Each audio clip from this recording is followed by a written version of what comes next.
오늘은 3월 2일 시편 43편 1절에서 5절입니다. 1절이에요. 하나님여 나를 판단하시되 경건하지 아니한 나라에 대하여 내 송사를 변호하시며 간사하고 불의한 자에게서 나를 건지소서. 여기 보면 이 시인은 하나님께 간구합니다. 주여 나를 판단하여 주옵소서라고 얘기합니다.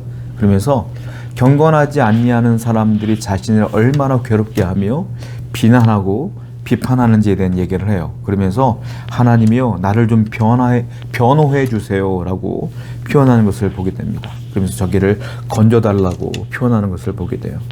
무슨 말이냐면 지금 이 시인에게는 정말로 해결할 수 없는 문제들이 있는 거예요. 그 사람들의 공격도 있는 거예요. 근데 이건 아무리 머리를 써봐도 자기가 해결할 수 있는 부분이 아닌 거야. 그래서 어떡합니까? 하나님께 완전히 맡기는 것이죠. 하나님, 나를 좀 제대로 판단해 주세요. 제가 잘못한 겁니까? 이 신앙을 지키며 예배를 사모하는 내가 잘못한 겁니까? 판단해 주시고 변호해 주시고 나를 좀 건져내어 주세요 라고 표현하는 거예요. 이게 무슨 말이냐면 이 문제를 해결해 달라고 기도하는 겁니다. 한마디로 말하면. 여러분, 그런데 신앙이라는 게 뭐냐면 신앙은 문제 해결점을 찾는 데 있어서 이 문제 해결을 누가 해결할 수 있느냐, 이걸 바로 아는 게 신앙이에요. 그러니까 믿음의 대상을 바르게 찾는 것, 그게 신앙이다. 이분은 그 믿음의 대상을, 이 문제 해결의 대상을 하나님으로 찾은 거예요. 그러니까 이 신앙이 올바른 신앙이다. 세상에 많은 스님들이 있어요. 많은 사람들이 종교를 갖고 있죠. 근데 그 사람들은 나름대로 신앙생활 한다고 하지만, 나름대로 종교생활 한다고 하지만 올바른 신앙의 대상, 올바른 믿음의 대상을 잘못 찾은 것이다 라는 거예요. 이 세상의 유일한 하나님은 우리 여호와 하나님뿐이 없음을 우리는 믿지 않습니까? 우리는 그러므로 신앙생활의 여정을 잘하고 있습니다.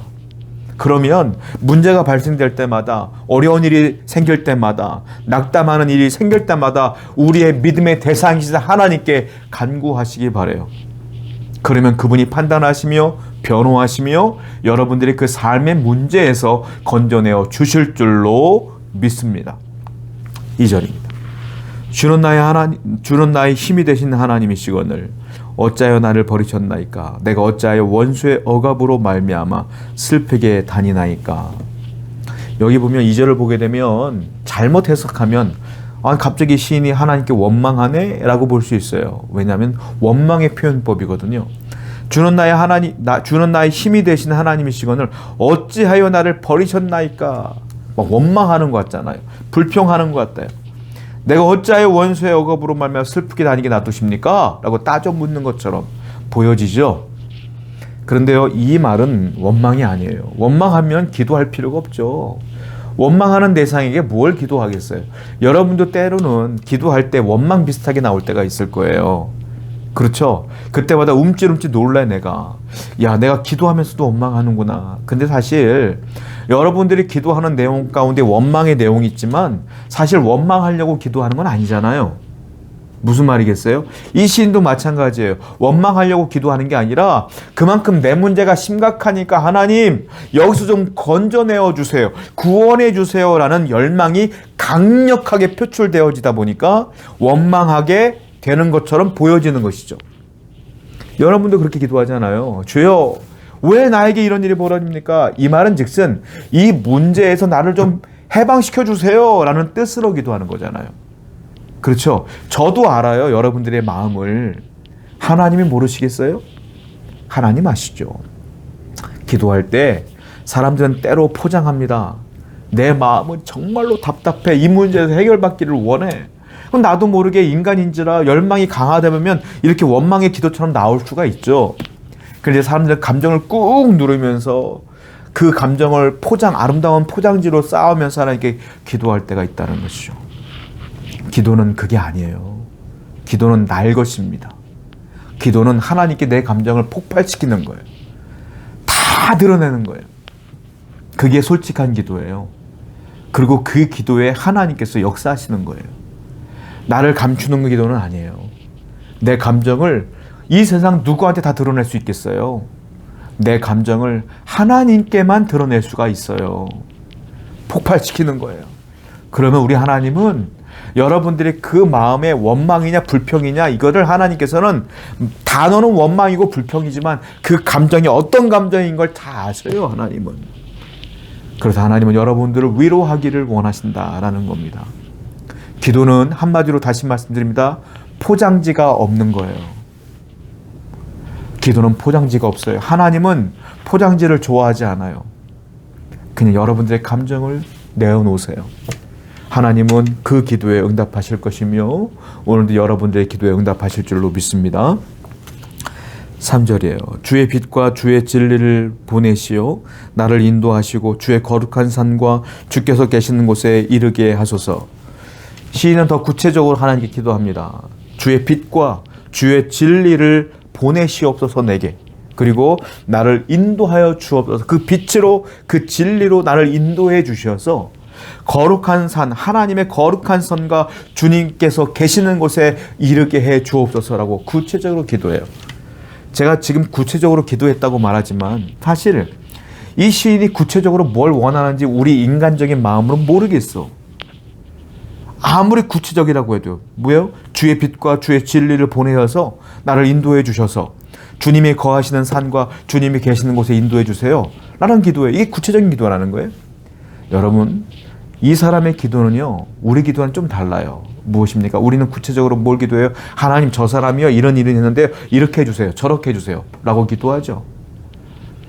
그 이렇게 해주세요, 저렇게 기도해 주세요, 저렇게 해주세요 라고 하는 것은 하나님의 소관이에요. 이건 내가 정할 수 있는 문제가 아니야. 하나님, 제가 이게 부족하고 이게 부족하고 이게 부족하니까 이거 주시고 이거 주시고 이건 이만큼 주세요 라고 기도할 때가 있어요. 구체적으로. 그거는 내가 기도하면서 내가 필요한 것들을 내가 정하는 거잖아요. 결국 응답도 내가 정하는 거지 뭐. 그건 아니라는 거예요. 그게 구체적인 게 아니에요. 이분의 구체적인 기도는 뭡니까? 주의 빛을 내게 주시고 주의 진리를 내게 주셔서 그 빛과 진리가 나를 인도해 주시옵소서. 이 말은 무슨 말입니까? 내가 이런 상황이지만 하나님께서 원하시는 대로 이끌어 주시옵소서라고 하는 거예요. 그리고 주님의 산과 주님이 계신 곳으로 나를 이끌어 주시면 됩니다. 그럼 해결됩니다, 이 말이에요. 기도의 응답은 하나님이 인도하시면 되는 거예요. 여러분의 인생의 어려움들은 하나님의 빛과 하나님의 진리가 임하면 되는 거예요. 그리고 그 빛과 진리를 따라 내가 인도함 받아서 순종함으로 그냥 터벅터벅 앞으로 나가다 보면 결국 하나님의 산에 이르게 될 것이며 그 하나님의 계신 곳에서 응답이 나타나는 거예요.